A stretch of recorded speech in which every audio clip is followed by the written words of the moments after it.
Hey folks, I'm here at a local park, and the weather here today is just crazy. You can see it's sunny out right now. It's gone off and on between sunny and cloudy, or just a cloud cover over the sun. And you can see there's a lot of dark clouds there, and it keeps it was just raining slightly, and it's incredibly windy today. And temperature seems to have dropped quite a bit. It seemed like it was warmer an hour or two ago. But just crazy weather, and you can see the sun up there, but it looks like a storm's on the way, and got a quick break there from the wind, but it'll be back. Yeah, here we go. Really windy, but I came to my local park anyway, got my bag of stable minder seeds, and I'm gonna throw them by the creek. It's time someone did this. Not many people have done this, at least up in the mid-Atlantic. Not a lot of people do this, but it's a great way, to get cool naturalized palm populations. Again, palms are not really invasive, especially here where, especially weather can help regulate them. Seed germination, especially in the wild, probably isn't going to be, you're not going to have a spread like bamboo or anything like that. So, really helps regulate them. And, yeah, so like I said, they're not invasive. This park already has plenty of invasive species, so I'm not doing any harm. And yeah, just down by the creek up here, it's a great spot. Fortunately, there's lots of ivy and stuff in the woods, lots of kudzu, bamboo, etc. But yeah, I mean, it won't affect the palms, and hopefully some of these seeds will germinate. Again, these are, I know it doesn't look like quite as much as it actually is. I remember counting through just a few of them. There's at least 1,000 palm seeds in that bag. There's just a ton. I mean, it really doesn't look like that, but there's a ton of palm seeds. I mean, I remember just counting by the tens, and you could see just how many. And when you really look at it, it looks like so much less than it actually is. You can see here.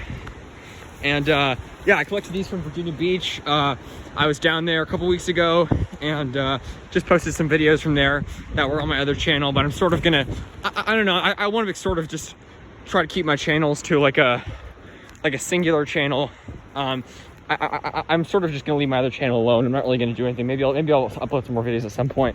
But I wanted to at least get all the good plant videos. I had 2 good plant videos that I just uploaded from Virginia Beach that I hadn't uploaded. I planned on only uploading in my other channel, and at least as of now, I only want to have this be my main channel. I don't really want to have to manage 2 channels. So I'm just gonna leave my other one be. Let it just exist. And we'll see what happens, but maybe I'll upload another video at some point. My other channel is the Mighty Southwest, if you guys want to check it out. But yeah, I'm devoting my time more to this channel. Obviously, I have plenty, way more videos here. This is my main channel, and at least for now, this is gonna be my only channel, pretty much. So, yeah. Anyways, here in my local park, and just started sort of sprinkling a little bit of rain. You can see that area up there. They cleared it.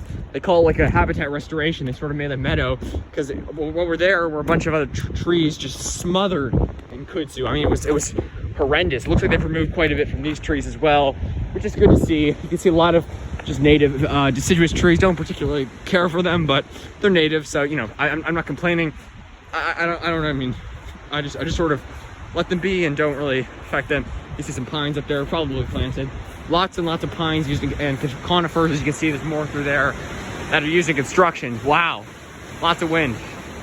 So yeah, conifers are more of plants they use in landscaping, etc.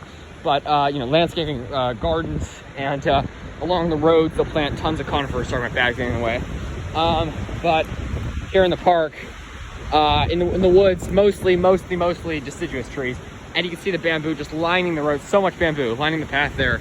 Lots of heterohelix English ivy. I just want to come down here quickly before it rained. You see this deeply eroded hillside. The erosion here, just because of the stream pollution, is it's a real concern. And you can track it over the years even. There's a railing that's just completely eroded, just down there. It's really kind of sad to see how many streams, especially in the south and the east coast specifically, just the pollution's really bad. Even rural streams will just constantly erode. You can see that entire stream bank. I really wonder what it looked like 200, 300 years ago. Probably wasn't nearly as eroded as it is now. Obviously there's natural erosion and there's good erosion, which is just part of a process, but when you have a stream that's polluted, in fact, there used to be a sign up there, like, don't drink, the stream is highly polluted and contaminated. So yeah, that just goes to show, I mean, it's an urban stream, so never ever drink out of an urban stream. And with the rural streams, I drink it out of, you know, stream in Zion National Park and up in the mountains, like 6,000-7,000 foot elevation. So you want to really sort of judge, you know, what water you're drinking based on where you are. If you're up in the mountains at like an extremely high elevation, there's probably not going to be a source of contamination. If you're in an urban area or near an urban area, suburban, even a rural area, just like that's farmland, it could have, you know, fertilizer or contamination and all sorts of stuff. Just, you know, to be safe, just don't drink out of streams. Anyways, yeah, that's not the point of this video though. The point is to scatter these Sabal minor seed from Virginia Beach around this creek area. So obviously it's a very rocky area, very poor area for them to grow. So I'm thinking the hillside there should be nice, gets a lot of water, seasonally flooded, sort of like a little almost floodplain. And yeah, so I mean, this is from Virginia Beach, so obviously it's gonna be hardy. This is palm, some big Sabal minor down there by the boardwalk that had tons and tons of seed. I just grabbed like certainly less than 1% of the seed, just loaded with seeds. And they're also palmetto loaded with seeds. The Sabal minor here, mind you, there are plenty here that have seed. And in fact, I think I'm gonna start an eBay page and start selling them once I can gather some, but they just don't really have seed on them this time of year. So you can see this is a great method. And again, sometimes people see like, you know, throwing seed or something, think it's gonna damage it. No, this is extremely tough. You can see I skinned it all. It took a while to get all the flesh off of there. That just helps the germination process. Doesn't really do much. If you just chucked it here, I mean, I really did that because I thought I was going to germinate some of it, and some of it I probably am going to germinate, maybe the paper towel or bagging method. But as far as the seed is concerned, see, I'm just going to chuck it. You see there, and I planted some seedlings back here a while ago, but I just stuck them in the ground. Again, I mean, a lot of my seedlings that I planted here have died. They're just, I mean, I just sort of yanked them out, and yeah, obviously I'll know in 10 years if they're alive if I go back there and see big ones. It could be this though, obviously. So yeah, I'm gonna leave some of this seed to germinate, to bring home and germinate. I just put it all in a bag. This is all my minor seed from Virginia Beach. I also have palmetto seed that's in a baggie right now. But yeah, I'm thinking I'm gonna go up here. So there you go. You can hear it sort of scatter. It's all along this hillside area. Again, lots of weeds and invasive and native species growing along the hillside. So, but Sabal minor are incredibly tough palms. They can grow in poor soil, extremely waterlogged conditions. So they should have no problem, and they could probably even germinate on the beach here. Maybe I'll throw a couple here, but I got plenty of seeds, so yeah. Yeah, again, if you're just tossing in the woods like I am, you don't need to go through the skinning it that I did, where you take the flesh off. But the flesh is edible. Pretty much all palm seed. I do not know of a palm fruit that is not edible, in fact, but just most of it just kind of tastes gross. Sabal minor seed tastes actually kind of like dates. And I mean, people say that it's not just me. It's kind of odd because, you know, people would say, oh, that makes sense because dates are also palms, and so are coconuts, and coconuts taste nothing like dates. And yeah, you know, many other palms that you know, have commercially available fruit. So it is kind of odd. I don't know, they're not really closely related, palms, pinnate and palmate species, date and Sabal minor, but so they're kind of opposite palm species, but they do actually taste similar, but it's just very little flesh on these things, mostly just the skin, which is kind of gross. So yeah, I'd say try it. It's not going to harm you. It's completely edible. But yeah, dwarf palmetto seed, again, it's such a small seed that there's really not much fruit on it, and dates have a lot of flesh on them. So I'm thinking I'm going to go up in the woods here, maybe a little bit. All right, here. There we go. Sort of a bombardment of seeds. Anyways, yeah, I might, all right, I've got this hillside good. I'm gonna go up into the woods now. And yeah, I mean, it's just, again, really strange weather today, but just thought I'd come back here. And this might be a bit of a boring video because I'm just chucking seed around, but yeah, just always cool to come back here. Oh, lots of thorns here. I'm getting attacked by thorns. So you can see incredibly dense vegetation here. And there we go.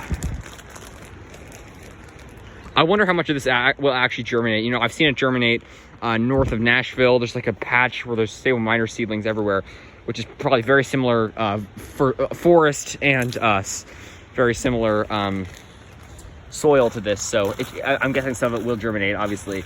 Some of it certainly will, because I'm throwing hundreds of seeds back here. Yeah, this handful is probably at least 60 seeds. So yeah, here we go. But yeah, this is always fun. Again, I should have done this sooner, as soon as I had access to Sabal minor seed. But again, it's going to take time to pay off. As part of the palm growing process is to just be patient and wait, because yeah, this you know, doesn't happen overnight. It takes time to germinate, and you know, just be patient. Again, it'll take probably a couple of months, especially because some of this might take longer for the seeds actually to sort of with rains, they'll sort of, you know, sink into the ground bit by bit. And you know, so it could take longer than the normal germination process, because when you germinate them in a pot, they're already in soil. So the soils, they're already starting the germinating process. Here, it might take a couple months just for them to get in the soil. But yeah, thorns. These thorns are annoying. So you can see pretty much all deciduous trees back here. But this time of year, you know, it looks pretty nice. There's one pine there. But yeah.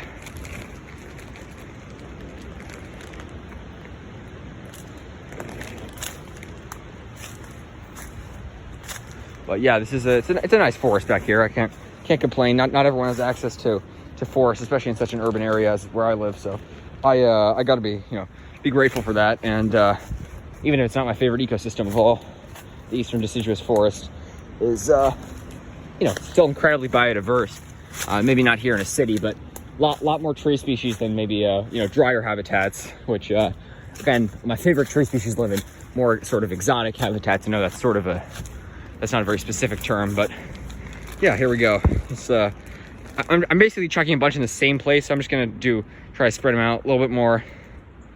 Again, this will take time. You know, if I come back here in 6 months, I might only see seedlings, maybe like the small seedlings. So I'm probably not even gonna bother coming back here for a couple of months.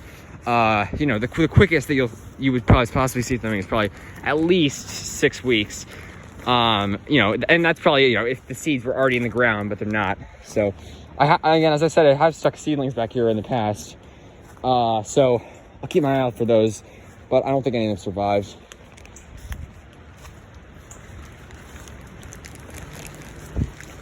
It was a silly thing I did. It was a while ago, and I just stuck them right in the ground, so they didn't have any soil, and I didn't water them, obviously. I mean, it's right back here in the woods. This is kind of poor hillside conditions. But I think, yeah, I'm gonna use this whole bag.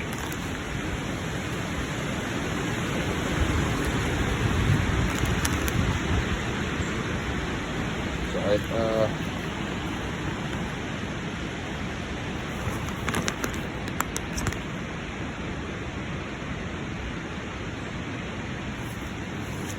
Got a brace on my arm. Got just a minor strain on my arm, so that's why if you see a brace on my arm, that's why. But nothing big. That's a good area right there. It's probably, I don't know if that's actually considered a floodplain because it's pretty high up, but you know, probably pretty good conditions. Better than a hillside. Again, Sabal minor do grow on hillsides.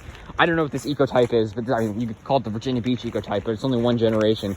So where the original palms came from is a mystery. Probably somewhere in the south, the deep south. But yeah, here we go. Let's put like one at a time.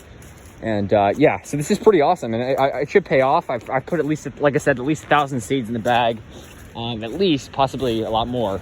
So that's pretty cool. Got just a few left, and gonna make it count. I think I'm gonna go a little further into the woods.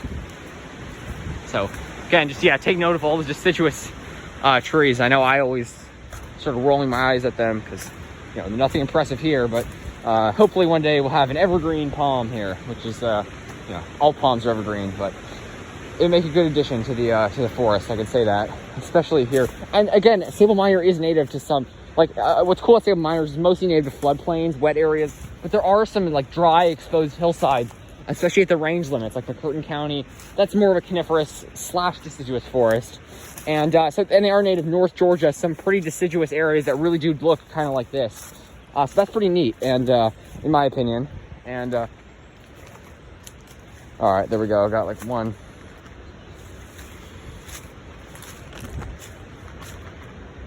All right, there are 3 seeds left. Yeah, really, like I said, really crazy weather today, but I don't know if it rains, maybe it'll get the seeds in a little bit, you know, because like they're sitting on the top of the ground right now, so they actually got to get in the dirt far enough first to actually germinate. Oh, that's a good spot down there. Get the last There's no seeds left. All right, well, whatever. I've got my seeds all in the ground. Let's just walk back here. And so that's pretty awesome. I'm super happy about that. And I'm just gonna go over here. But yeah, that's really neat. And you know, doing it's one thing, if germinating is actually another thing. So, you know, obviously I would expect at least some of them to germinate. So, you know, of the 1,000 or at least palm seeds back here. But gotta be patient, like I said, as with anything, especially seed germination, specifically palm seed. Just be patient. And yeah, I think I'm gonna wait. You know, I'm not gonna bother coming back here in a month. I'm not gonna see anything. Even if they're coming up slightly, you know, I'll probably miss them against all the other vegetation. Although I do have a good eye for palms. Anyways, yeah, nice little creek back here, even though it's very polluted. Oh wow, look at this. This is actually really neat. Look at this. I never ever knew this. There's a bald cypress here. That's actually really cool. Wow, along my local creek. Wow, look at that. That's actually really awesome. That is a good end of the video. I can't believe I never knew this. This just shows you they've actually naturalized like everywhere here. So an actual conifer, bald cypresses are deciduous conifers, which is the kind of people think of now, deciduous conifers, but yes, indeed there are. And look all along here down to there from, I believe, one tree. So this is a bald cypress tree growing along the creek. That is pretty awesome. Awesome, I love the knees, and it's amazing how far they stretch out. They're all the way down here by the creek, obviously soaking up water, so it must be a healthy tree. But the tree's all the way up here. You can see that classic fissured conifer bark, and then look at that tree swaying up there. That's a true conifer right there. Beauty, beauty. Crazy how it got here. I don't know. There must be other ones. Oh, of course, there's another one. It's crazy. I guess last time I've been back here walking in a while, but crazy. There's bald cypress trees back here. That's actually really cool. So it makes you feel a little happier about this deciduous forest. I mean, these are deciduous trees, but they're conifers, so they passed by me. Love, love, love bald cypress. And this one's growing right by a pond, so let's see if it's got some knees as well. Like I said, it's kind of crazy to naturalize here, all along the streams. No one really talks about that. I mean, I never see it anywhere. But yeah, look at this. Nice pond back here, and you've actually got the cypress knees sticking out. That's really awesome. So if you guys are still watching, yeah, tell me what you think about the bald cypress and about my palm seed germination. And I know it's a really long, probably boring video, but hope you guys, you know, learned something, and just yeah, maybe try that where you are, especially in locations where, you know, there's one thing that if you live in a tropical location, sometimes doing that can interfere with other palm species, especially like in Hawaii, Prochardia pacifica has been naturalized, and it actually competes with native Prochardia species. So that's one place I might actually not throw palm seeds, at least Prochardia pacifica specifically. But in areas, especially colder locations, mid-Atlantic's great, maybe up towards the Great Lakes, if you want to toss them around, it really can't hurt. And if it germinates, that's just all the better. So do it at the right time of year. Again, it's spring, coming right out of the cold weather. We've got the longest warm season ahead of us to give those seeds time to germinate. By winter, if they are going to germinate, they will have, at least most of them will have probably. So that's pretty awesome. Bald cypress trees, Taxodium, distichum, and really neat trees. So let me know what you guys think. Thanks for watching, take care, and really appreciate it, guys.